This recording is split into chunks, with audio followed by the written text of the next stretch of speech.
Hey guys, welcome back to another video, and in today's video we are doing the Shrine of Secrets review for the 1st of July 2021. Now you may be thinking, Liam, you only did the Shrine review yesterday. Is this a re-upload or something? No.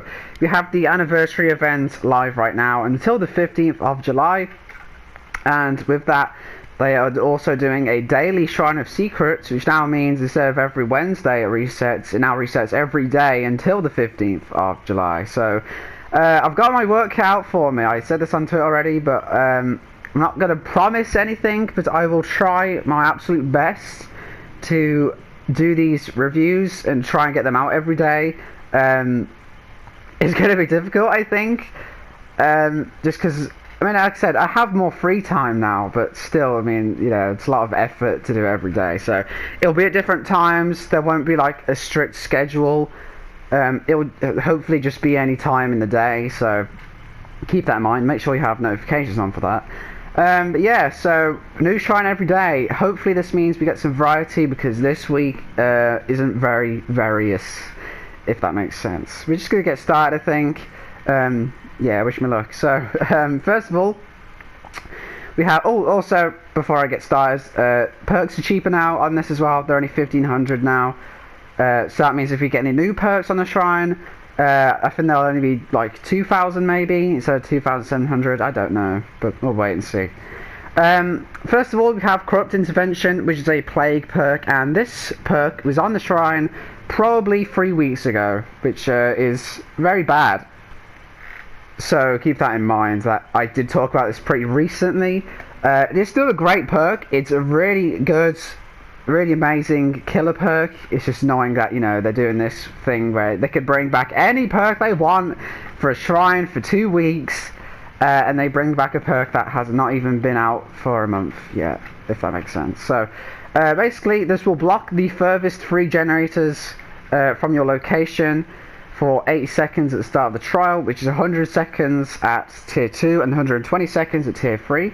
Survivors cannot repair generators for the duration, and affected generators are highlighted by a white aura. This is good on basically any killer, because I think everyone can benefit from not having a gen get slammed out in 20 seconds, where all 4 people spawn on the gen right at the start of the game and get a gen done in like 20 seconds. So it's good for that sense. It's really good on killers like Trapper, and maybe like Pig. But again, like I said, literally you can use this on literally any killer, but mainly Trapper, I would say, is basically needed, and basically you can't play him without it, because he has to have time to set up his traps. It works a bit differently with Hag, just because she has them built in, so it's not really much of a issue for her, but Trapper, because he has to go out and find them, and he can only carry one at a time by default. It's especially good on him, but like I said, you can literally whack this on any killer and you'll get value from it. You could combine this with the new Nemesis perk. I can't remember what it's called. Is it like Lethal Pursuit? Lethal Pursuer or something? Which shows everyone's auras at the start of the game for a few seconds, so you can kind of see where they go from those block gens. Yeah, again, not much to say about it. I did talk about it very recently. Next up we have Deliverance, which is a add-on perk, and again this is a really solid perk. This is very powerful for Survivor. After you perform a safe hook rescue on another Survivor, Deliverance activates. You now have a 100% chance of unhooking yourself during the escape's attempts. So you have to have rescued someone, which is a safe hook rescue, before you get hooked for the first time. So basically if you're the first one to get downed and hooked, then the perk's not going to do anything for you for the entire game, basically. A successful deliverance from the hook triggers the broken status effect for 100 seconds, which is 80 seconds at tier 2 and 60 seconds at tier 3. So basically, as long as you get a safe hook rescue before you are hooked for the first time, when you do get hooked, if you hold down the escape to send button, on first try you will escape, but you will be broken for a little bit, which again is obviously a really fair trade, of course, because you can't just be let off the hook quite literally like that. So again, not much else to say. It's a very like difficult perk, I want to say, just because you, like, if you're the first one, if the killer finds you first, as long as the killer doesn't like walk off or find someone else during the chase or whatever. Like if they are focused on you and you've got nothing to do, chances are this perk's not going to see anything, and then you've got a wasted perk slot that can't do anything for the entire game. So keep that in mind. You kind of have to be making sure you're kind of hovering around a bit. Sometimes, you know, you have to sacrifice a bit of gen time to guarantee that safe hook rescue, but other than that, like, obviously the effects of being able to unhook yourself is obviously great, but also you can't do this when it's the endgame collapse and everyone else has escaped. If everyone else has escaped and you are left alive but you get hooked for the first time and this perk is active, it will not let you do it because it automatically kills you, which is really shit, I think. But yeah, whatever. Basically what I'm trying to say is Deliverance is a really good perk. Next up we have Head-On. Again, this was on 2 weeks ago, so let's hope the shrines fucking improve from here on out. I don't want to see you know, barbecue in 2 days time, because we just had that. I mean, it would be nice, but you know, it was just on.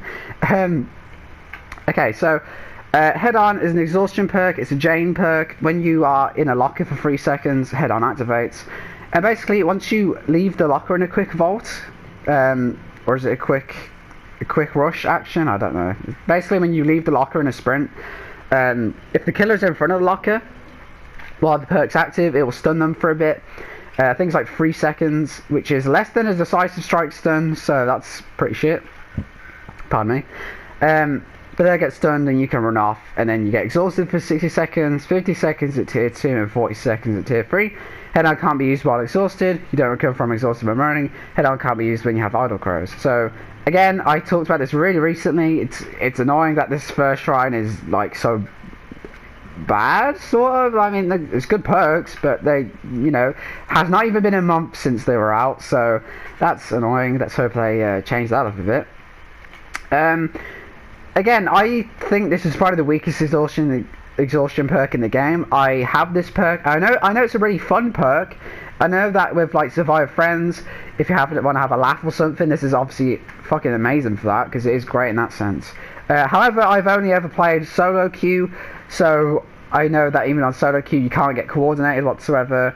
You basically have to use quick and quiet with this as well. It just feels like a lot. So I would say, again, 3 second stun. Decisive strike is a 5 second stun, so it's less than decisive strike. I think just getting a random stun in the match, again, if the killer's walking past your locker and they are like carrying a survivor, that's obviously really good, because it stuns them, and then that gets you a killer grasp rescue, and that person can run away. But other than that, like, I don't really know what the point of just stunning the killer for a few seconds every once in a while does. I don't think it's very helpful at all. Again, solo queue is basically pointless because you can't get coordinated at all. Even if you are coordinated, it's like, I don't know, get ready to not do gens the entire game, because everyone will just sit in lockers and try and get cool stuns, which don't actually matter. So that's just my opinion. It is a fun perk. It's like a niche meme perk, but I don't think it's a good perk per se. And finally we have Shadowborn, which is a Brave perk, and this one's pretty simple. Your field of view is 9 degrees wider than normal and does not stack with other field of view increases. At tier 2 that's 12 degrees, and tier 3 is 15 degrees. So basically it's just an FOV slider, which everyone has already made the meme about. But basically, yeah, it just increases your field of view a bit. This is really good on a lot of killers. I use this on like short killers, so like Blight and Hag from time to time. Wraith himself isn't too bad with this. Legion, I used to use this, but now I use Monitor and Abuse, which I will say, I think this is better than Monitor and Abuse in a way, just because it's a longer, bigger field of view, because Monitor only goes up to 12 degrees, I think, and like it says, it does not stack with other FOV increases, so keep in mind you can't use this with Monitor and like have an absolute fucking crazy field of view. I don't know what would happen though if you did combine them. Would it just be Shadowborn the whole time and Monitor doesn't do the field of view thing? I don't know. I'll have to maybe do a thing on that. But yeah, so again, it's just good that it's good for like the strat where survivors like go into a room and then they hide in the corner, because you'll be able to see them in the corner. This could benefit basically every killer again. However, there's also the meme where like it's a drug basically, because it's so addicting and it feels so cool and nice and like weird to have such a big FOV that when you take it off, you'll basically get motion sick. I've seen people say this is Nurse. This is a really good perk on Nurse because of her fatigue thing, and again, just be able to like see and yeah, apparently people who play Nurse with Shadowborn cannot play Nurse without Shadowborn, and trying to take it off basically gives them motion sickness. So it's a good perk. It's very simple. It's basically just the FOV slider that we don't have. But be prepared to get addicted to it and not want to take it off any of your killers, because I still have it on my I think it is my Nurse. It's my Nurse and another killer, which I still have not taken off that build. But again, it's simple. It doesn't really do anything other than just, again, acts as an FOV slider. But other than that, like, it's solid. Now I'm going to go over which I think you should buy from the shrine. And obviously keep in mind that every day there's going to be a new shrine. And I think they're doing 1,000 shards every day for the first week, which started yesterday. So you'll have a bunch. And it says by the end you'll have enough to like buy a whole original character. So you might want to just save them, maybe. Or if you're like me and you have almost all the teachables in the game, I'm probably just going to pick up the extra few that I need. If they do come on, hopefully we don't keep getting perks that, have not even been out for a month. Have not even been rotated out for a month, I mean. So keep that in mind. It's really up to you what you want to do for these 2 weeks. Again, hopefully they will have some really good variety on this, and they have some really fucking awesome perks on this. But I will also say, again, be prepared to have things like this, where, you'll see a lot of the same perks. Again, I don't think for the first one, they should have done 2 perks that were just in the shrine. That's a bit shitty, I think. But if I'm going to say buy any, I'm going to say buy Corrupt if you don't have it already, because it's fucking amazing, and you will see the value from it, absolutely. And also Deliverance, because Adam also has Diversion and Autodidact, which aren't great. I think Diversion is just a meme perk more than anything. It doesn't actually help. And Autodidact, I think, is a little underrated, but it's still a bit like complicated and a bit weird and a bit like situational. So Deliverance is definitely just worth just having that. Don't bother picking up Adam. Yeah, and again, it will reset every day at like 1 AM I think for UK, or midnight. I can't remember which one it is because I don't care. But yeah, I hope you guys enjoyed. I hope you stick with me for this 2 weeks. Wish me luck, because this is going to be a lot of effort. So let's hope I can cancel all my schedules. No, I'm joking. But guys, that's it for the video. I hope you enjoyed, and I'll see you in the next one.